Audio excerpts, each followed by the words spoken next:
हाँ जी दोस्तों, नमस्कार। आप सभी का स्वागत करते हैं। मैं उमेश सर आप सभी मित्रों का स्वागत एवं अभिनंदन वंदन करते हैं। आज के दिन की शुरुआत हम करते हैं हिंदी वर्गमाला का। आप सभी जानते हैं कि सभी जितने भी एग्ज़ाम में पूछे जाते हैं हिंदी से संबंधित या व्याकरण से संबंधित प्रश्न, तो आप सभी को मैं बहुत ही डीपली इसका अध्ययन देने वाला हूं। जैसा कि आप देखेंगे लिखा भी है कि हिंदी वर्गमाला का वैज्ञानिक अध्ययन, क्या वैज्ञानिक अध्ययन, अर्थात विश्लेषण के साथ और तार्किकता के साथ आप लोग हमारे बीच बने रहें, हमारे साथ बने रहें। मैं वादा नहीं विश्वास दिलाता हूं कि आप सभी को हर एक प्रश्नों का उत्तर यहां पे मिल जाएगा। तो आइए हम देर ना करते हुए हिंदी वर्गमाला का जो है शुभारंभ करते हैं। और इतना ही नहीं, ये आज मेरी पहली कक्षा नहीं होगी, बल्कि यहीं से आप सभी को व्याकरण का सारा टॉपिक बाई टॉपिक हम थ्योरी भी करेंगे और ये MCQ क्वेश्चन भी इस पर हम आप लोगों को सॉल्व करवाएंगे। ये और साथ ही साथ जितने भी हमारे वर्गमाला हो गया, संधि हो गया, समास हो गया, रस छंद अलंकार हो गए, प्रायवाची हो गया, मुहावरा होगा, लोकोक्ति हो गई, तमाम प्रकार की जितने भी व्याकरण से संबंधित प्रश्न आते हैं उन सभी प्रश्नों का आप सभी को हम बारी बारी से पढ़ाएंगे, लिखाएंगे, समझाएंगे। जहाँ भी आपको तकलीफ होती है, समस्या होती है, वो आप कमेंट बॉक्स में लिख करके जो है आप हमसे प्रश्नों का उत्तर पूछ सकते हैं। तो आज हम शुरुआत करते हैं। सभी को एक बार फिर से पुनः राधे राधे, जय श्री राम। आइए हम पढ़ते हैं हिंदी वर्गमाला का वैज्ञानिक अध्ययन।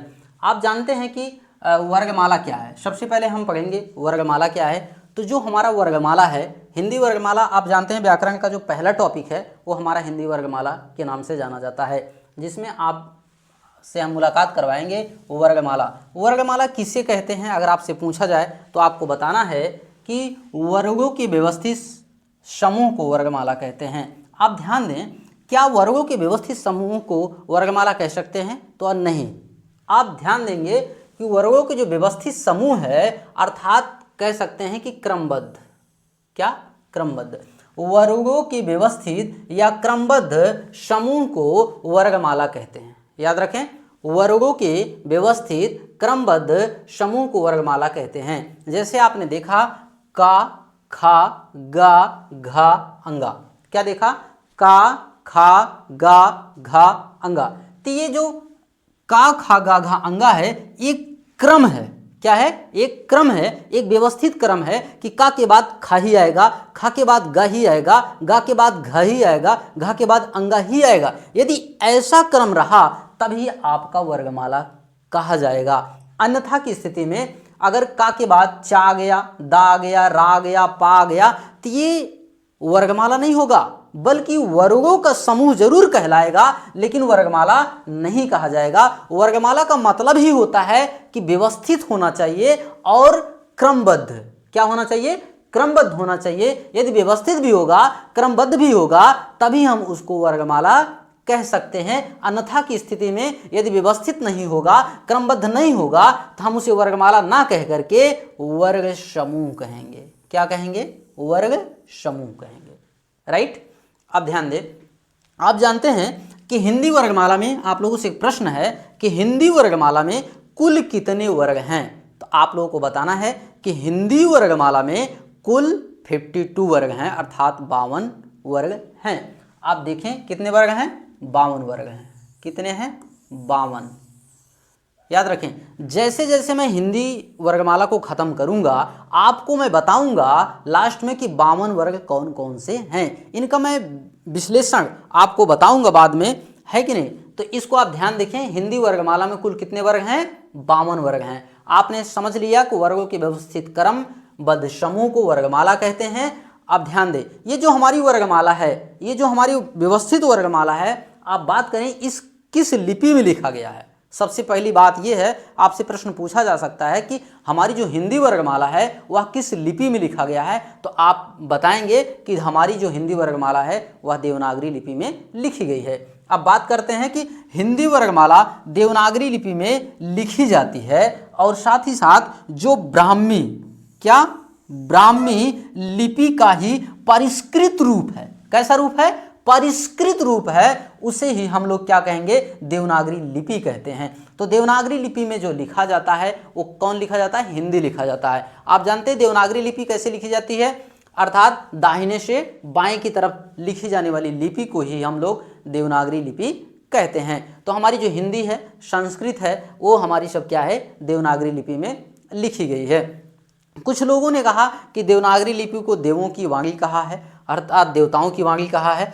तो जो भी हो, बट इतना याद रखें, इतना ध्यान रखें कि जो हमारी हिंदी वर्गमाला है वह किस लिपि में लिखी जाती है। आपसे प्रश्न पूछा जाता है तो आपको बताना है देवनागरी लिपि में लिखी जाती है। आइए हम आगे चलते हैं। हाँ, अब ध्यान दें, आप लोगों ने सीखा कि वर्ग क्या है ना, वर्गमाला क्या है। अब वर्गमाला की बात करें तो उसमें हम सीखते हैं, अब बहुत जगह तमाम एग्जाम में प्रश्न पूछा जाता है कि वर्ग और अक्षर में क्या डिफरेंस होता है, अर्थात क्या अंतर होता है। तो आइए हम सीखते हैं कि वर्ग और अक्षर में क्या अंतर होता है। आप देखेंगे बीपीएससी टियर 2 में भी वर्ग और अक्षर में अंतर भी पूछ लिया गया था, जिसमें तमाम हमारे सहयोगी मित्रों बैठे हुए थे उस एग्जाम में। बहुत सारे लोगों ने प्रश्न को गलत किया था, लेकिन ध्यान दें, बहुत बारीकी से देखने की ज़रूरत है, क्योंकि तमाम लोग ये बताते हैं कि वर्ग और अक्षर में लगभग समानता पाई जाती है। तो ऐसा बिल्कुल नहीं है। हम देखते हैं कि वर्ग और अक्षर में क्या अंतर होता है। आप ध्यान देंगे, वर्ग किसे कहते हैं, पहली बात तो ये हमें सीखना है कि वर्ग किसे कहते हैं। तो आप देख, इधर आइए, देखते हैं। वर्ग उस मूल ध्वनि को कहते हैं, वर्ग उस मूल ध्वनि को कहते हैं जिसके खंड या टुकड़े नहीं किए जा सकते हैं। खंड अर्थात उन्हें तोड़ा नहीं जा सकता, टुकड़े का मतलब होता है उन्हें तोड़ा नहीं जा सकता है, उन्हें हम वर्ग कहते हैं। इतना ही ना। अब ध्यान दें, क्या आप का को तोड़ सकते हैं, यस और नो? नो, का को नहीं तोड़ा जा सकता है। खा को आप तोड़ सकते हैं, यस और नो? नहीं तोड़ सकते हैं। गा को तोड़ सकते हैं, नहीं तोड़ सकते हैं। और घा को तोड़ सकते हैं, नहीं तोड़ सकते हैं। अर्थात ध्यान दें, जिस भी व्यंजन में, अगर जिस भी वर्ग में हलंत लगा रहेगा वह क्या होगा, वर्ग होगा।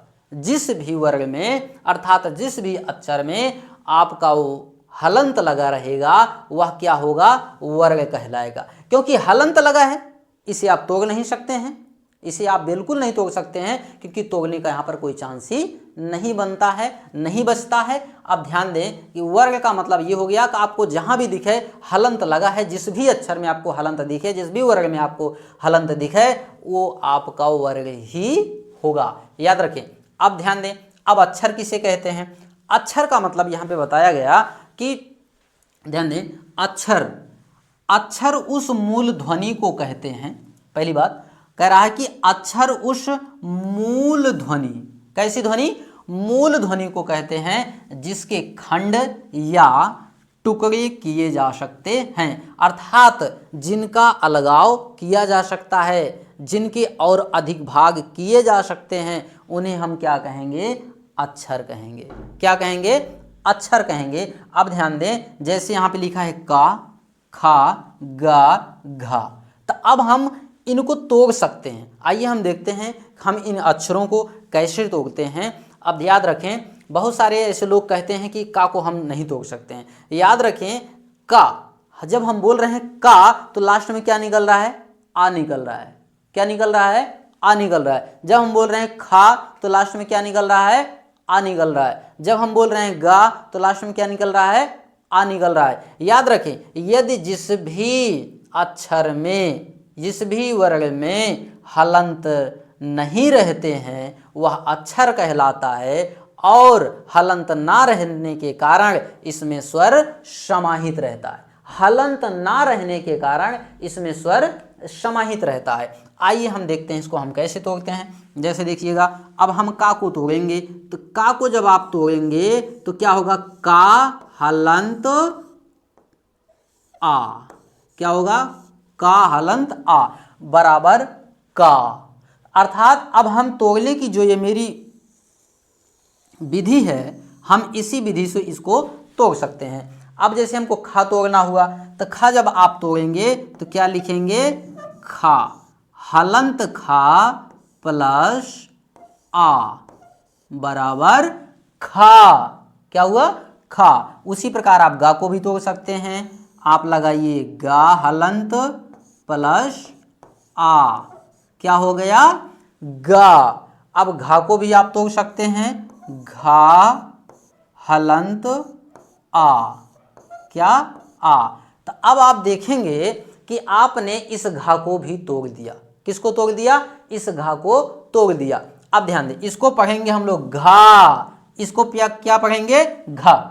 क्या पढ़ेंगे, घा, क्योंकि हलंत लग गया है और आ बाहर आ गया है। क्या आ गया है, आ बाहर आ गया है। याद रखें, यदि हलंत लगा तो आ बाहर तुरंत हो जाएगा, इसका ये नियम ही है। अब ध्यान दें, आगे हम चलते हैं।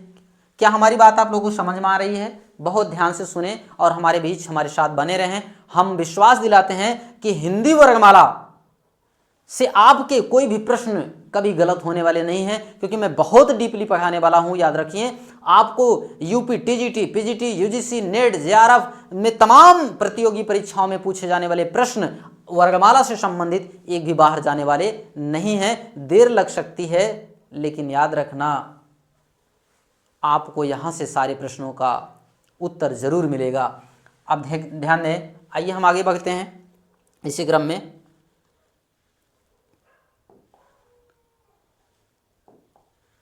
हाँ, ध्यान दें, जैसे आपने देखा भी कि भाई जो है हमारा वर्ग और अक्षर में क्या अंतर होता है। साथ ही साथ आप ध्यान दें, कभी तमाम प्रतियोगी परीक्षाओं में प्रश्न किया गया है और पूछा गया है और पूछा भी जाता है और पूछा भी जाता रहेगा।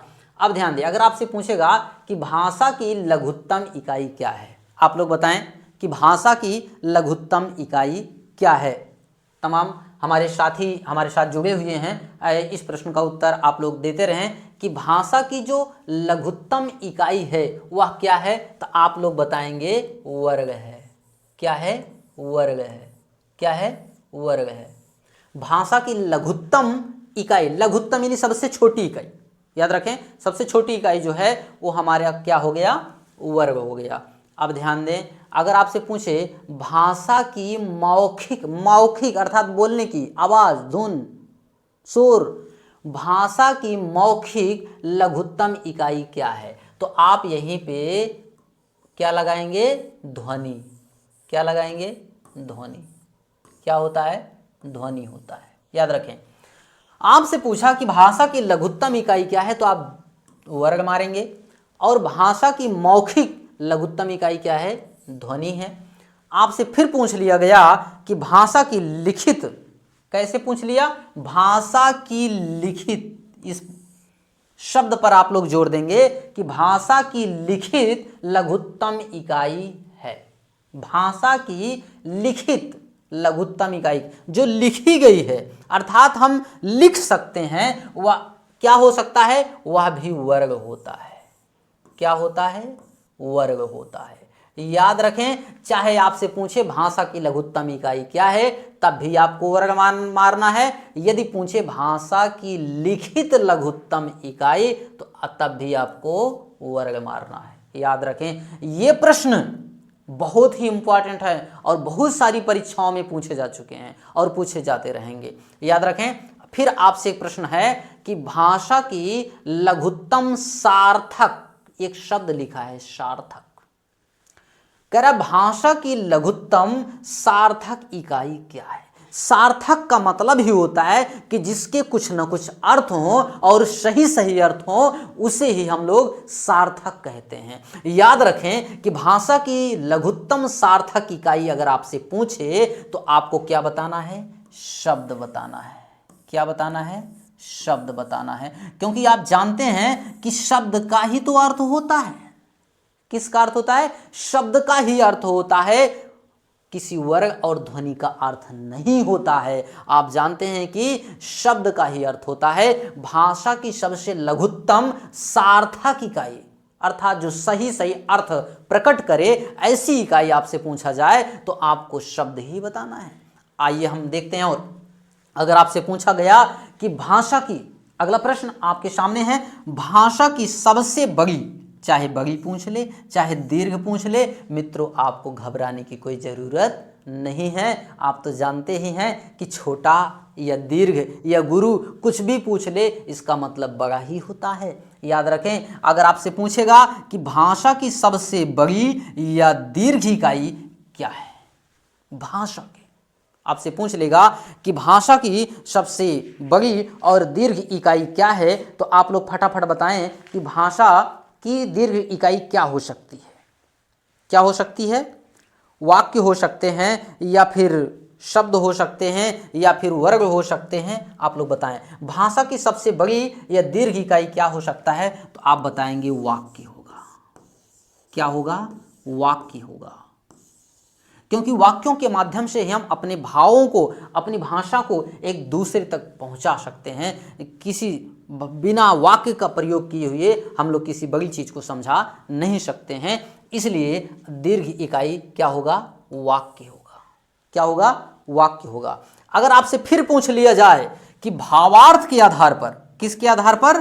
भावार्थ के आधार पर भाषा की सबसे लघुत्तम इकाई क्या हो सकती है? आप जानते हैं कि भाव कब प्रकट होते हैं? भाव तो वाक्यों में प्रकट हो सकते हैं, शब्दों में नहीं, वर्गों में नहीं, ध्वनियों में नहीं, बल्कि भाव तो वाक्यों में प्रकट किए जा सकते हैं। आपको घबराने की जरूरत नहीं है। अगर आपसे पूछता है भाषा की सबसे बड़ी या दीर्घ इकाई, तब भी वाक्य मारना है। अगर आपसे पूछता है भावार्थ के आधार पर भाषा की सबसे बड़ी इकाई क्या है, सबसे लघुत्तम इकाई क्या है, तो आपको फिर भी वाक्य ही मारना है।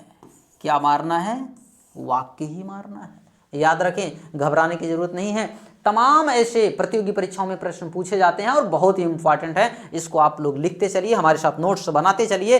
मैं आपको फ्री ऑफ कॉस्ट आपको सारा व्याकरण का हल यहाँ पे निकालने वाला हूँ, और व्याकरण की वीडियो निरंतर आती रहेंगी और आपको तमाम सीखने को बहुत सारी चीजें मिलेंगी। आइए हम आगे चलते हैं। हाँ, अब कह रहा है कि अब ध्यान दें, बात यहां से शुरू होती है कि हिंदी वर्गमाला में क्या कर रहा है? हिंदी वर्गमाला में वर्ग या ध्वनियों की मुख्यतः कितने भेद हैं, तो आपको बताना है 2 भेद हैं। कितने भेद हैं? 2 भेद हैं। अब देखिएगा कौन कौन से भेद हो सकते हैं। एक तो कह रहा है हिंदी वर्गमाला में वर्ग या ध्वनियों के मुख्यतः कितने भेद, आपको बताना है 2। कौन कौन से? एक तो स्वर हो गया, दूसरा क्या हो गया? व्यंजन हो गया। एक तो स्वर हो गया, दूसरा व्यंजन हो गया। आइए हम ध्यान देते हैं स्वर। स्वर कितना होता है? स्वर होता है हिंदी में 11। अगर आपसे पूछ ले कि हिंदी में स्वर कितना होता है, तब भी आपको 11 बताना है। अगर पूछ ले हिंदी में कुल कितने स्वर होते हैं, तब भी आपको 11 बताना है। याद रखें। अगर आपसे पूछता है व्यंजन कितने होते हैं, तो आपको बताना है व्यंजन कितने होते हैं? 33 होते हैं। कितने होते हैं? 33 होते हैं। अगर आपसे पूछ ले कि स्वर किसे कहते हैं, स्वर किसे कहते हैं, तो आप बताएंगे वे ध्वनियां जिनका उच्चारण स्वतंत्र रूप से किया जाता है।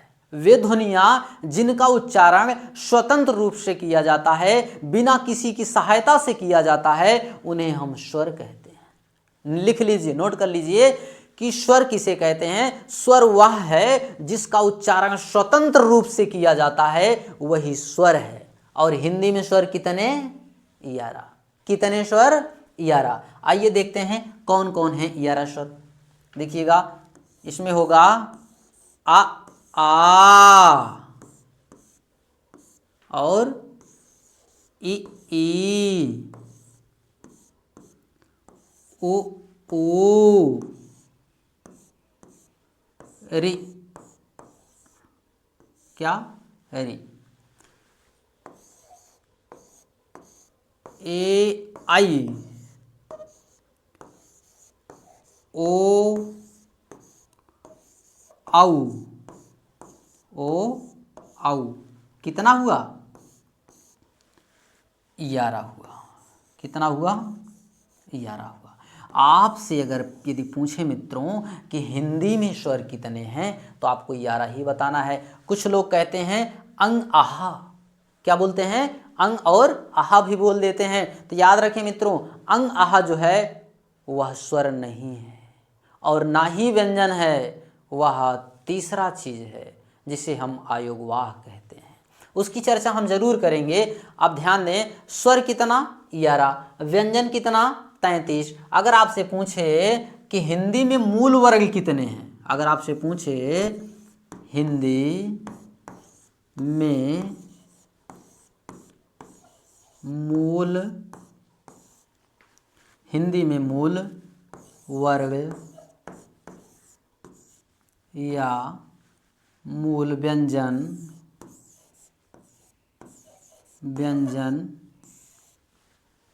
कितने हैं, कितने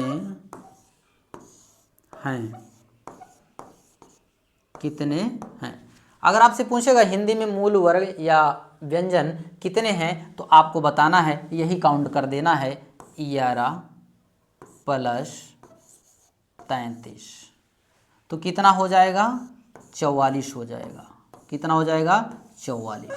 हिंदी में जो मूल व्यंजन हैं वे 44 हैं। हिंदी में मूल व्यंजन कितने? 44 हैं। स्वर कितना? 11 और व्यंजन कितना? 33 हैं। ये समझ में आया भैया? तो हाँ मित्रों, आ जाइए। अब हम देखेंगे, याद रखें हम लोग एक एक चीज पढ़ते चलेंगे विधिवत। आज जैसे हम स्वर आया तो हम स्वर के विषय में सारा चीज पढ़ते चलेंगे, इसका पोस्टमार्टम करते हुए चलेंगे। उसके बाद जैसे स्वर खत्म होगा वैसे हम व्यंजन की तरफ आ जाएंगे। याद रखें। अब ध्यान दें,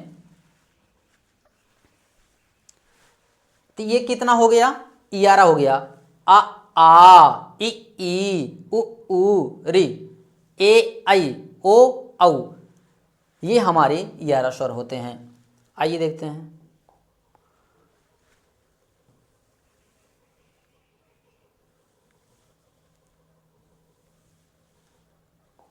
याद रखें, आपने देखा कि अंग आह क्या है। जैसे आ इ ई उ री ए आई ओ औ आपने तो पढ़ लिया, लेकिन अंग और आह क्या है? तो मित्रों, अंग और आह क्या है? आयोगवाह है। आपसे पूछ लेगा कि हिंदी में आयोगवाह कितने हैं तो आपको बताना है 2। आप देखेंगे आयोगवाह किसे कहते हैं तो आप बताएंगे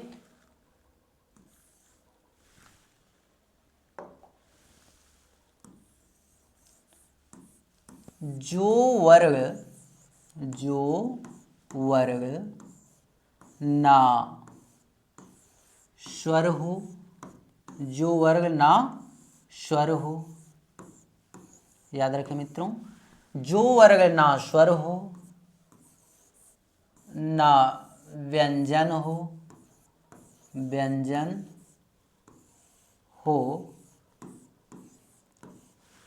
जो वर्ग ना स्वर हो ना व्यंजन हो,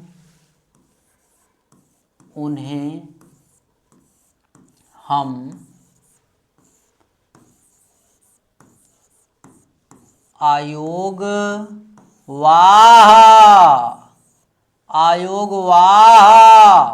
कहते हैं।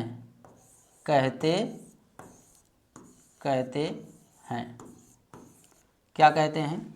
आयोगवाह कहते हैं। हिंदी में इनकी संख्या,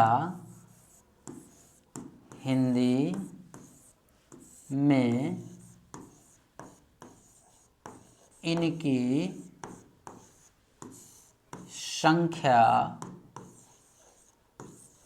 में इनकी संख्या 2 होती है। कितनी होती है? 2 होती है। हिंदी में इनकी संख्या 2 होती है मित्रों। आइए हम देखते हैं कि 2 कौन कौन से होते हैं। ये होते हैं, इसे आप बोलते हैं अंग और इसे आप बोलते हैं आहा। क्या बोलते हैं? आहा। जब आप पढ़ते हैं आ इ ई उ री ए आए ओ आओ अंग आह, तो जो अंग आह है ये क्या है? ये स्वर है। क्या आप इसे स्वर कह सकते हैं? नहीं, इसे आप कदापि स्वर नहीं कहेंगे, क्योंकि ये तो स्वर है ही नहीं, ये तो बीच वाला है मित्रों। कहते हैं जो वर्ग ना स्वर हो ना व्यंजन हो उन्हें हम आयोगवाह कहते हैं। एक कहावत है मित्रों, जो न लड़का हो न लड़की हो उसे क्या कहते हैं? उसे ये कहते हैं। इतना तो आप समझते ही हैं, अब आगे बताने की जरूरत नहीं है। उसे हम आयोगवाह कहते हैं। आयोगवाह एक तो अंग, दूसरा आहा होता है। इसका नाम है अनुस्वार। क्या? अनुस्वार। क्या है? अनुस्वार। क्या नाम है? एक तो हो गया अनुस्वार, दूसरा हो गया विसर्ग। क्या हो गया? विसर्ग। आपसे पूछा जाए कि अनुस्वार और विसर्ग को क्या कहा जाता है, तो आप बताएंगे आयोगवाह कहा जाता है। हिंदी में आयोगवाह कितने, तो आप बताएंगे 2 होते हैं। याद रखें, आगे चलते हैं।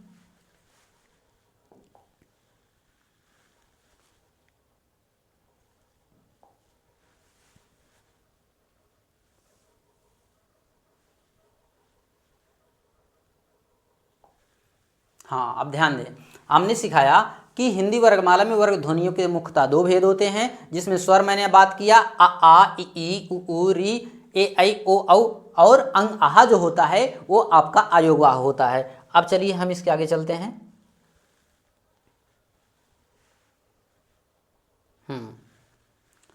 अब ध्यान दें, जो स्वर है वो क्या है, याद रखें, ये जो हमारे स्वर हैं, इन स्वरों को हम लोग विधिवत विवेचना करेंगे कि स्वर के कितने प्रकार हैं और स्वर के कितनी कैटेगरियां हैं, स्वर को कितने भागों में बांटा जा सकता है, और स्वर को हम लोग किस किस मेथड से बांट सकते हैं और किस किस प्रकार से बांट सकते हैं और कितने कितने होते हैं, इस सब की चर्चा हम विस्तृत करने वाले हैं। आइए हमारे साथ बने रहिए, आपको हम आगे इसका स्वागत करवाते हैं कि स्वर क्या होता है और स्वर में क्या क्या चीज़ें मिलती हैं। ध्यान दें, अब देखेंगे स्वर के भेद निम्नलिखित आधार पर बांटा जा सकता है।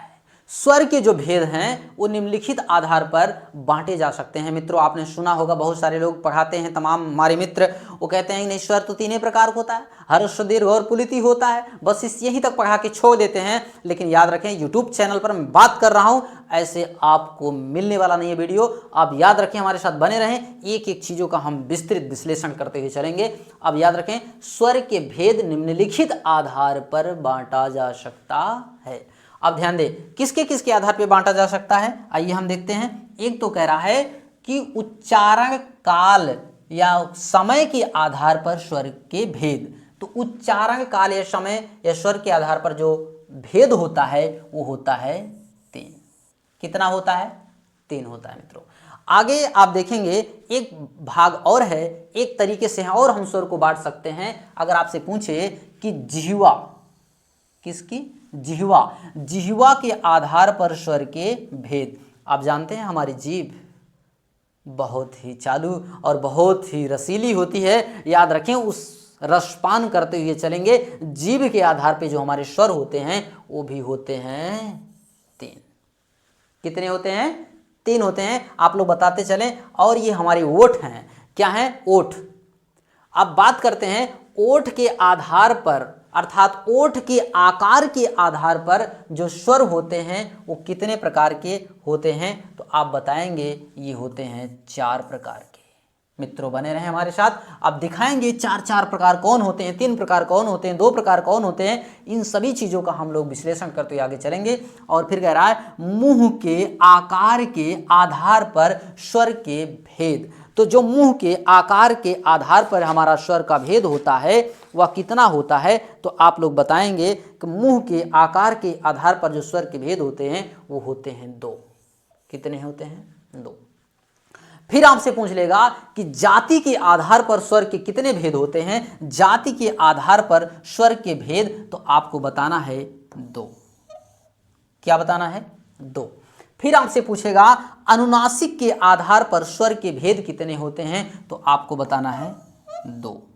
याद रखें मित्रों, सीधा सीधा कभी कभी प्रश्न पूछ लिया जाता है कि जीवा के आधार पर स्वर कितने भेद, उच्चारण काल के आधार पर स्वर के कितने भेद किए जा सकते हैं, ओठ के आधार पर कितने भेद किए जा सकते हैं, और मुंह के आधार पर कितने भेद किए जा सकते हैं, और जाति के आधार पर कितने भेद किए जा सकते हैं, और अनुनासिक के आधार पर स्वर के कितने भेद किए जा सकते हैं। ये तमाम प्रश्न आपको सीधा सीधा एग्जाम में पूछ लिया जाता है, इसलिए इसको नोट करते हुए चलेंगे। ऐसा आपको यूट्यूब चैनल पर मिलने वाला नहीं है मित्रों, क्योंकि बहुत बड़ी मेहनत और बड़ी लगन के साथ हम लोगों ने मेहनत की है, और इस मेहनत का फल है। यदि आपको अच्छा लगता है तो लाइक और सब्सक्राइब करना ना भूलिएगा। अगर अच्छा लगता है तब बोल रहे हैं, क्योंकि हमको लाइक और सब्सक्राइब से बहुत मतलब नहीं होने वाला है। हम आप सभी के बीच में हिंदी माँ की सेवा करते हैं, और निःशुल्क सेवा करने के लिए यह बंदा आप सभी के बीच हाजिर है। आप हमारे साथ बने रहेंगे, तमाम ऐसे जानकारी आपको मिलती रहेगी और विधिवत और विश्लेषण के साथ मिलती रहेगी। याद रखें, आपके इस बीच जो बंदा पढ़ा रहा है, जो खड़ा है, वह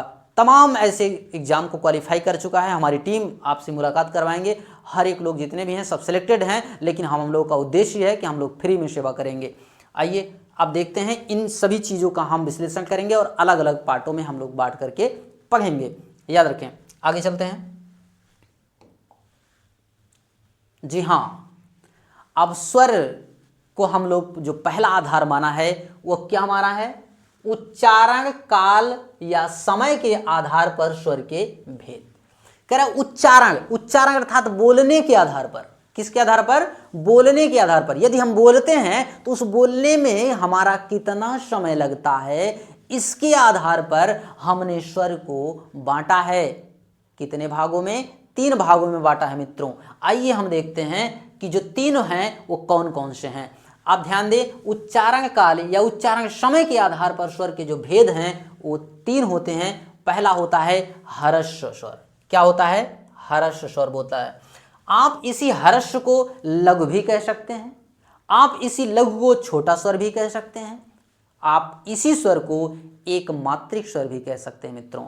आप कहते हैं ना, ये मेरा सर है, इसी को मूंग कहो, खोपड़ी कहो, सर कहो, हेड कहो, कुछ भी कहते रहो, लेकिन है तो वही।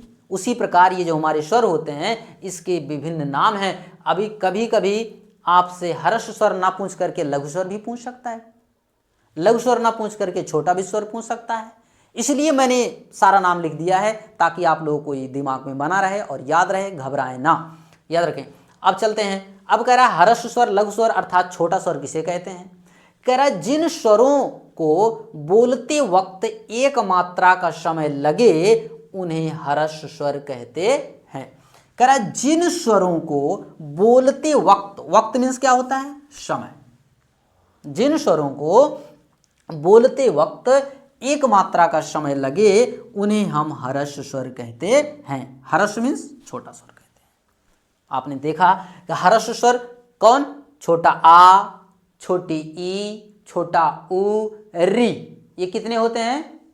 4 होते हैं मित्रों। आपसे सीधा सीधा पूछा जा सकता है उच्चारण काल के आधार पर हर्ष स्वर कितने होते हैं? उच्चारण समय या काल के आधार पर हर्ष स्वर कितने होते हैं? तो मित्रों आपको बताना है 4।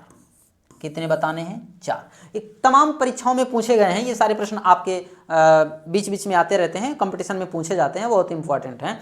अगर आपसे पूछेगा कि भाई दीर्घ स्वर किसे कहते हैं, तो दीर्घ स्वर को बड़ा स्वर भी कहते हैं, इसी को गुरु स्वर भी कहते हैं। मैंने तमाम नाम लिख दिया है, घबराए ना। 2-3 नाम है भाई, पूछ सकता है। दीर्घ की जगह बड़ा पूछ सकता है, बड़ा की जगह गुरु भी पूछ सकता है। इसलिए दीर्घ स्वर पूछे या बड़ा स्वर पूछे या गुरु स्वर पूछे तो आप घबराए ना। अब ध्यान दें, अब पूछेगा कि दीर्घ स्वर किसे कहते हैं तो आपको बताना है, क्या बताना है? कह रहा कि जिन स्वरों को बोलते वक्त, वक्त मीन समय, जिन स्वरों को बोलते वक्त एक मात्रा से अधिक समय लगे अर्थात 2 मात्रा का समय लगता है या लगे उन्हें हम दीर्घ स्वर कहते हैं। याद रखें, 1 मात्रा का समय लगेगा तो हर्ष स्वर, 2 मात्रा का समय लगेगा तो दीर्घ स्वर कहते हैं। अब देखिएगा 2 मात्रा का समय कैसे लग रहा है। जैसे क्या है, ये बड़ा आ है, बड़ा आ में क्या क्या मिलके बना है? एक तो छोटा आ, छोटा आ बराबर बड़ा आ बना है, छोटी ई बराबर बड़ी ई, छोटा ऊ बराबर बड़ा ऊ, आ ई से ए बना है, आ ऊ से ओ बना है। तमाम प्रकार के ये सारे प्रश्न आपके सामने मिलेंगे। याद रखें, तो हमारे जो दीर्घ स्वर होते हैं, आपसे पूछ लेगा कि हिंदी में दीर्घ स्वर कितने, तो आपको बताना है 7 होते हैं। मित्रों कितने होते हैं? 7। 4 यहाँ, 7 यहाँ, कितने हो गए? 11। तो यही 11 स्वर होते हैं। हिंदी में कितने स्वर? 11 स्वर होते हैं। याद रखें। क्या आपसे पूछेगा कि जिन स्वरों को बोलते वक्त 2 मात्रा का समय लगता है उन्हें हम दीर्घ स्वर कहते हैं। क्या कहते हैं? दीर्घ स्वर कहते हैं। आइए आगे देखते हैं। अब पुलुत स्वर किसे कहते हैं? पुलुत स्वर किसे कहते हैं? याद रखें, करा कि जिन स्वरों को बोलते वक्त यानी समय हर्ष से 3 गुना, कितना गुना? 3 गुना, हर्ष से 3 गुना दीर्घ से 2 गुना समय लगे उन्हें हम पुलुत स्वर कहते हैं। याद रखें, जिन स्वरों को बोलते वक्त हर्ष से 3 गुना दीर्घ से 2 गुना लगे उन्हें हम पुलुत स्वर कहते हैं। याद रखें, पुलुत स्वर में जो होता है रे का प्रयोग किया जाता है, अर्थात वो खींचा जाता है। जैसे मैंने बोला आ 1 मात्रा, मैंने बोला आ 2 मात्रा, अब मैंने बोला आ मैं खींच रहा हूं, अर्थात 3 मात्रा का समय लगा रहा हूं या उससे अधिक लगा रहा हूं, तो ये पुलुत होगा। आप ध्यान दें, पुलुत का जो उदाहरण है वेरी मस्ट इंपॉर्टेंट उदाहरण है, ये पूछ लिया जाता है कि ये ओम क्या है, तो आप बताएंगे ये किसका उदाहरण है, तो आप बताएंगे पुलुत का उदाहरण है। किसका उदाहरण है? पुलुत स्वर का उदाहरण है। अगर आपसे पूछा, याद रखें, ये जो बीच में लगा है इसे हम अवग्रह कहते हैं। क्या कहते हैं? अवग्रह कहते हैं। जहां पर आपको ये चिन्ह दिखाई दे उसे हम पुलुत ही मान लेंगे। क्या मान लेंगे? हम उसे पुलुत ही मान लेंगे, है कि नहीं? जरा देखेंगे, जैसे हम लोग क्या करते हैं, कभी कभी करते हैं ना, जैसे हम लोग गाना वाना आप देखेंगे, नौटंकी होती रहती है या तमाम प्रकार के गीत संगीत होते रहते हैं, तो उसमें क्या करता है, पहले जो कलाकार होता है वो सुर मिलाता है। क्या मिलाता है? सुर मिलाता है। तो जैसे हम लोग क्या करते हैं, कभी कभी गांव में भी देखेंगे बुलाते रहे रे दिनेश है रे, जो लास्ट में रे खींच रहे हैं वही क्या है? वही पुलुत है। वही क्या है? पुलुत है। जैसे कहते हैं कलुआ है रे, तो जो रे खींचा जा रहा है ये क्या है? ये हमारा पुलुत है, क्योंकि इसमें हर्ष से 3 गुना और पुलुत से 2 गुना समय लगता है। यही कारण है इसे हम पुलुत स्वर कहते हैं। समझ में आया? क्या कहते हैं? पुलुत स्वर कहते हैं। और याद रखें, हिंदी में आपसे पूछ लेगा, कभी कभी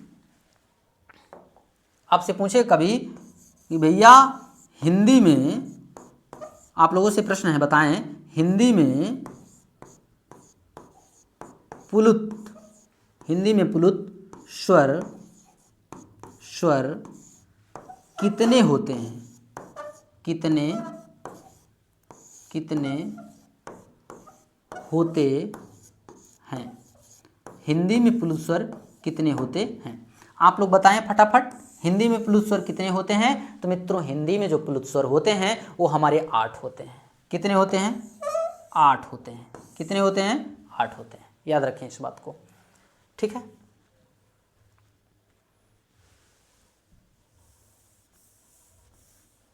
हिंदी में पुलुत स्वरों की जो संख्या है वह कितनी है? 8 है। हाँ, तो ये बात समझ में आया। अब उच्चारण काल के समय के आधार पर जो स्वर हम लोगों ने पढ़ा उसको मैंने समाप्त कर लिया।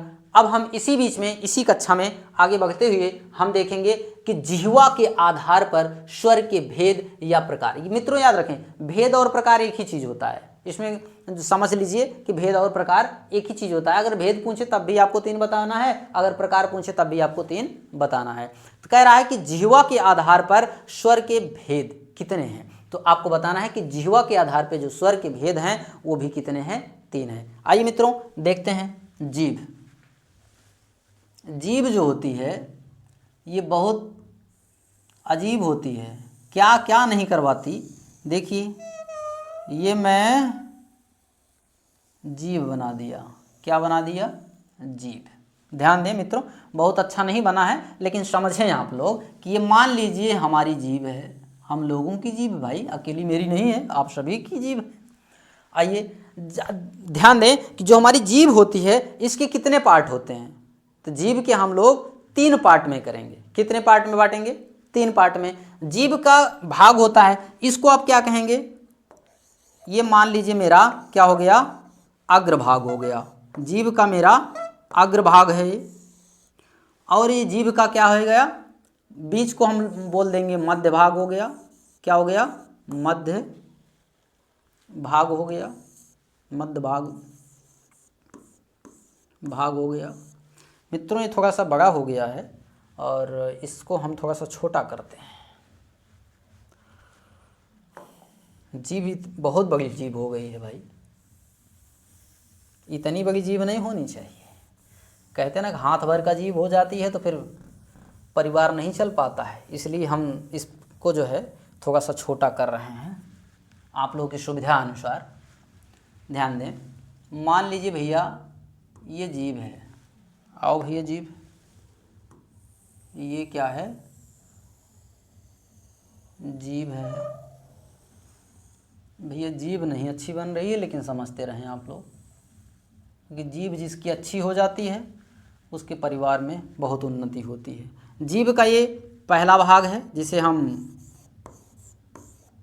अग्रभाग कह सकते हैं, अग्रभाग। बीच के हम मध्य भाग कह सकते हैं, कौन सा भाग, मध्य भाग। और जो हमारे जीभ का अंदर होता है उसे हम पश्च भाग कह सकते हैं। क्या, पश्च भाग, क्या कह सकते हैं, पश्च भाग कह सकते हैं। ध्यान दें, हमारी जीभ को 3 भागों में बांट करके हम लोग पढ़ेंगे। ये जो हमारा पश्च भाग है इसको हम क्या कर देंगे,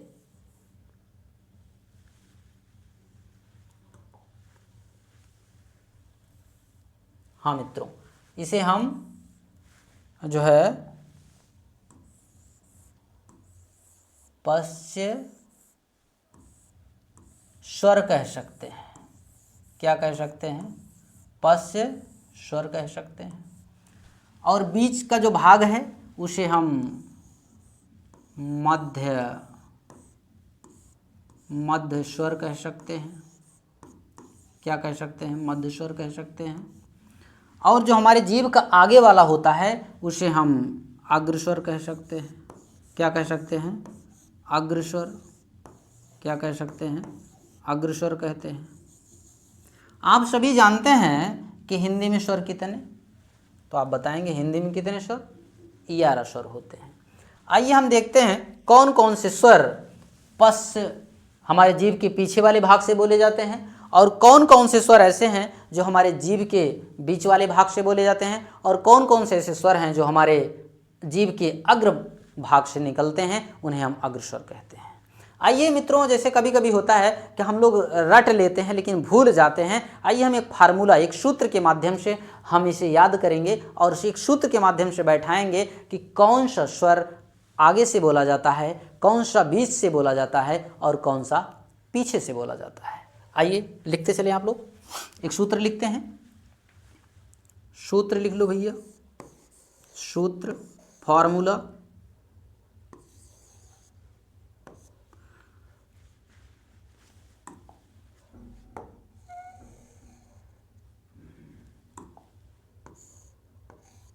ये हमारा सूत्र हो गया।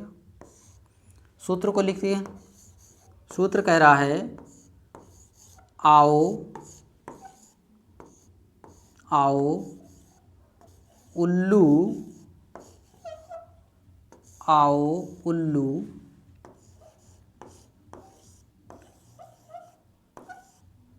पीछे पीछे, आओ उल्लू पीछे पीछे, आ को छोड़ो, आ को छोड़ो, बीचे बीचे। कहाँ छोड़ना है, बीचे बीचे, आ को छोड़ो बीचे बीचे। मित्रों ये मेरा सूत्र है। अब बस यही इसी सूत्र को याद कर लीजिए। मैं सच बता रहा हूँ कि सारे प्रश्न हल हो गए हैं। अब देखिए, आप जानते हैं स्वर कितने होते हैं, तो मैंने बताया था कि स्वर जो होते हैं 11 होते हैं। अब ध्यान दें, कह रहा है कि अब सूत्र को ध्यान दें, बहुत ध्यान लगाकर ध्यान इधर दीजिए, क्योंकि एक बार ध्यान दीजिए मित्रों, जिंदगी में ध्यान देने की जरूरत नहीं होगी।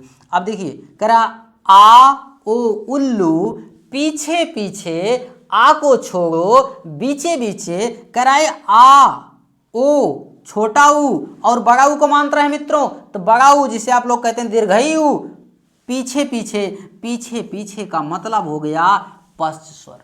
क्या हो गया, पश्च स्वर हो गया मित्रों। करा आ, कौन सा आ, यहां लिख दो, बड़ा आ। फिर करा ओ, क्या करा है ओ, तो ओ भी यहां लिख दो मित्रों, ओ भी लिख दो। जहां ओ रहेगा वहीं पर औ भी रहेगा, याद रखें, जहां ओ रहेगा वहां पर औ भी रहेगा। फिर करा ऊ, अर्थात छोटा ऊ, और या उल्लू में बड़ा ऊ का मात्रा है तो हम लोग बड़ा ऊ भी लिख देंगे, बड़ा ऊ भी लिख देंगे। पीछे पीछे अर्थात कह रहा है कि बड़ा आ, ओ, औ, छोटा ऊ और बड़ा ऊ क्या होता है, पश्च स्वर होता है। क्या होता है, पश्च स्वर होता है।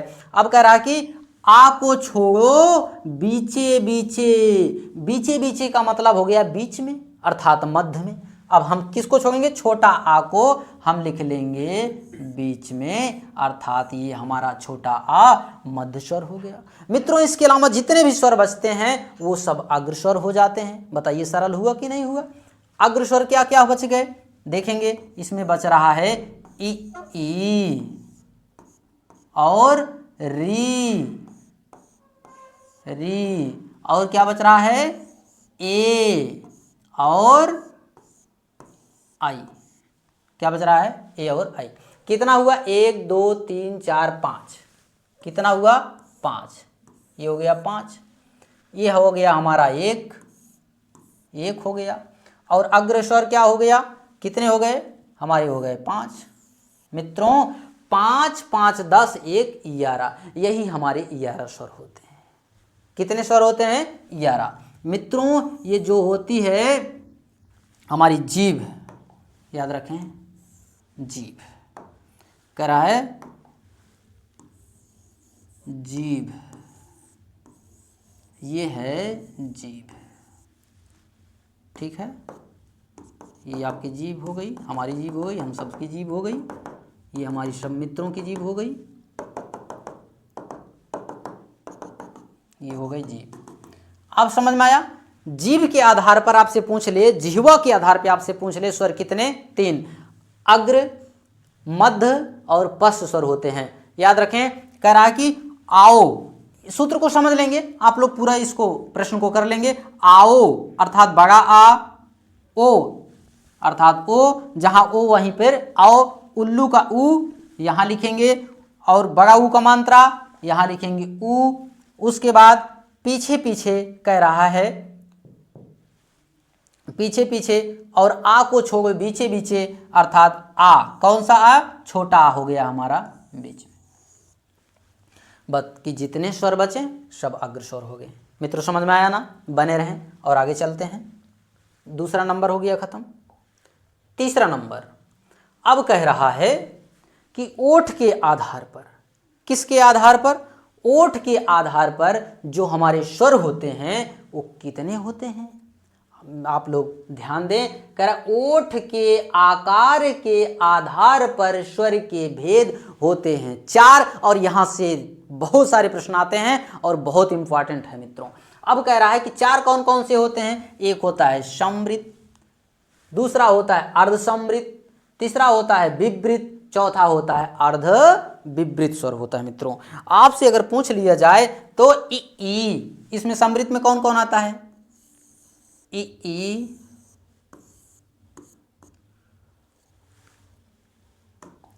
आता है, और आपका ई आ गया, और आपका उ आ गया, क्या आ गया, उ भी आ गया, आ ई उ और री भी आपका समृत स्वर ही है। री क्या, री भी क्या है, समृत स्वर है।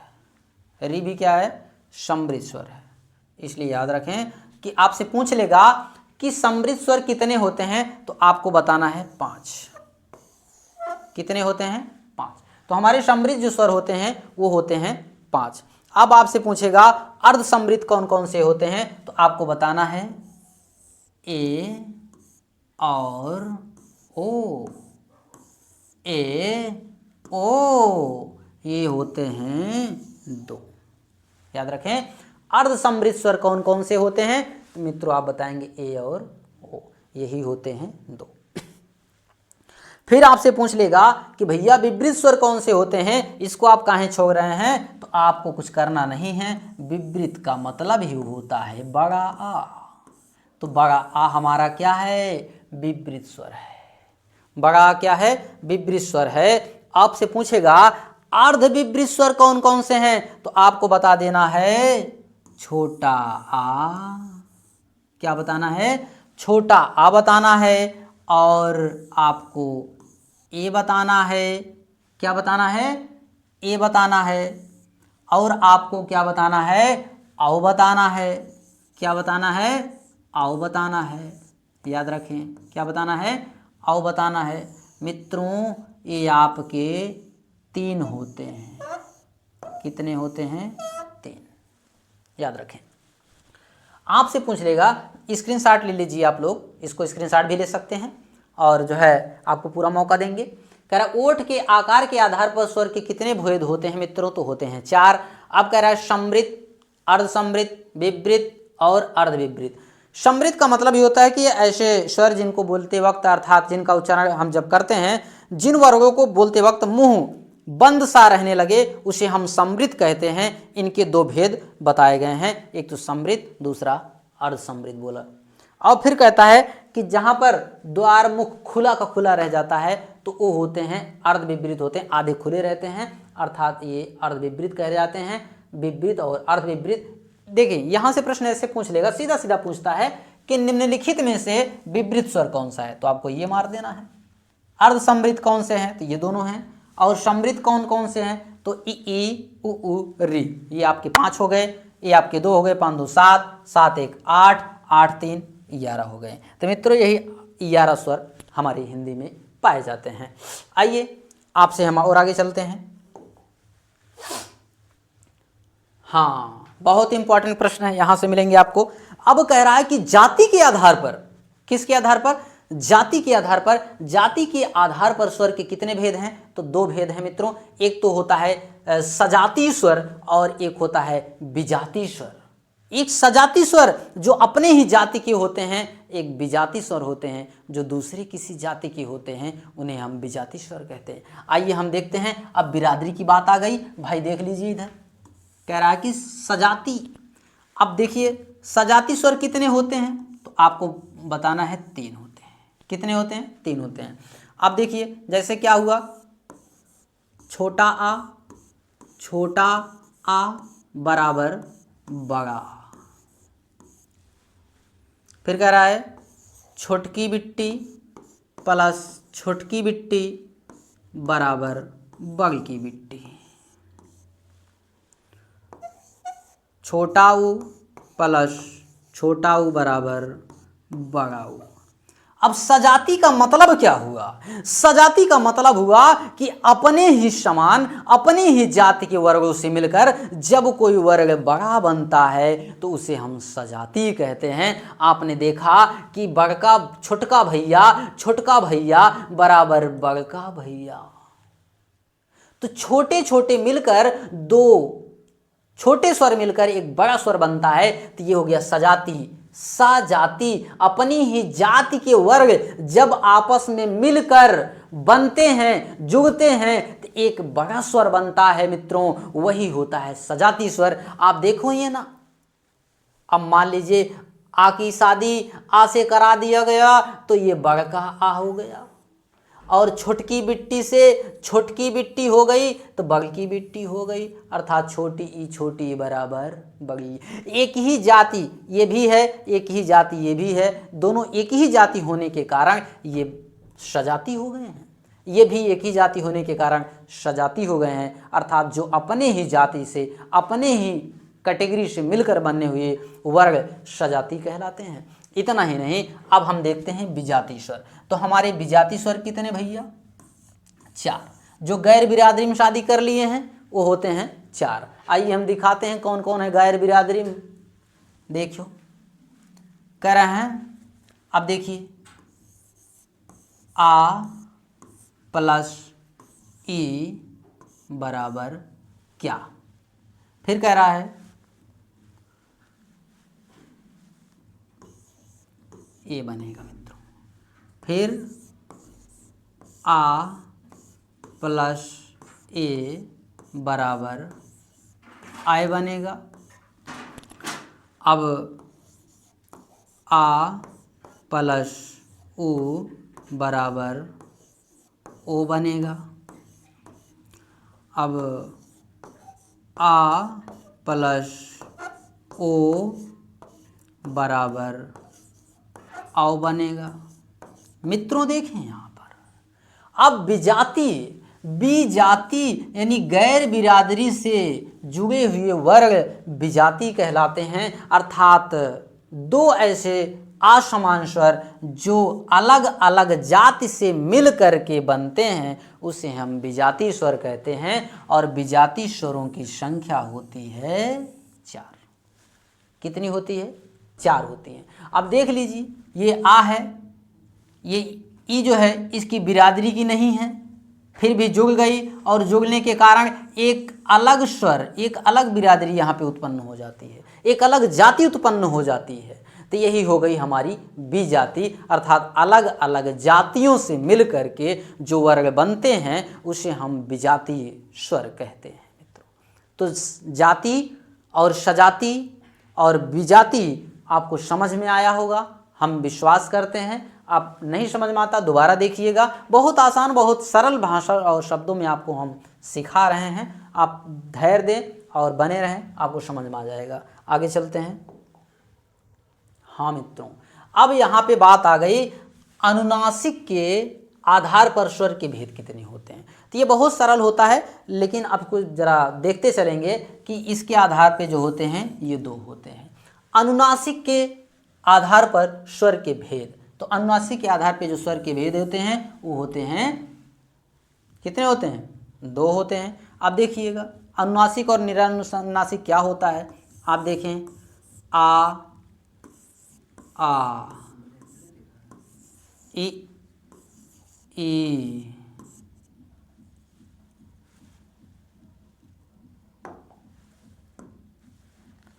फिर क्या, आ ई ओ री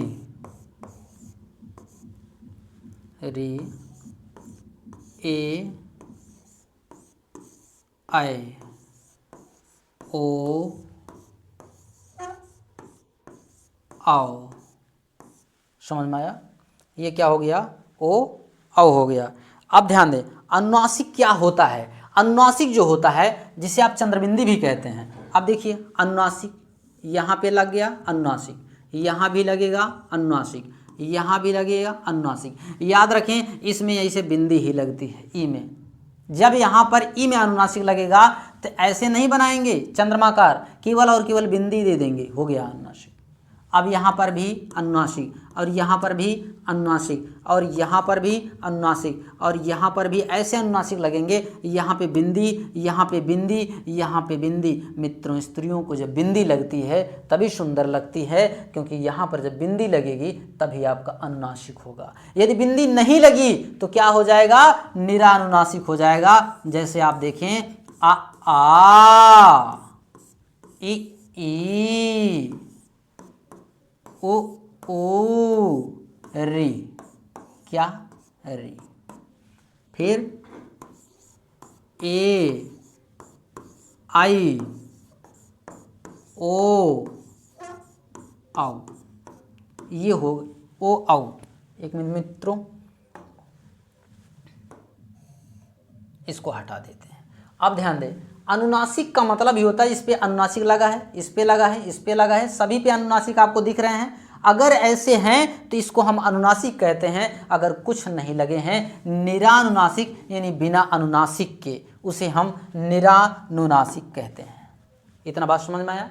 अब ध्यान दें, आगे चलते हैं। अब कह रहा है, देखें स्वर का मैं विश्लेषण कर रहा हूं और विधिवत विश्लेषण कर रहा हूं, क्योंकि स्वर से आपके कोई भी प्रश्न गलत होने वाले नहीं हैं। स्वर से जितने भी संबंधित प्रश्न हैं वो सारे प्रश्न आपको यहीं पे मिल जाएंगे। अब देखें, कह रहा है मुंह के आकार के आधार पर स्वर के भेद। हमारे जो मुंह हैं, हम बोलते हैं, कई आकार के बनते हैं, कभी लंबा, कभी चौड़ा, कभी गोल, कुछ भी बनते रहते हैं। कभी खिंचाएगा, कभी कभी गोल गोल हो जाएगा, है कि नहीं? अब ध्यान दें, इसमें कह रहा है कि मुंह के आकार के आधार पर स्वर के कितने भेद, तो आपको बताना है 2 भेद। कितने भेद मित्रों? 2 भेद बताना है। एक तो हो गया आपका वृत्ताकार, दूसरा हो गया आवृत्ताकार। अब ध्यान दें वृत्ताकार, इसको तोड़िए, इसको जरा हम तोड़ते हैं।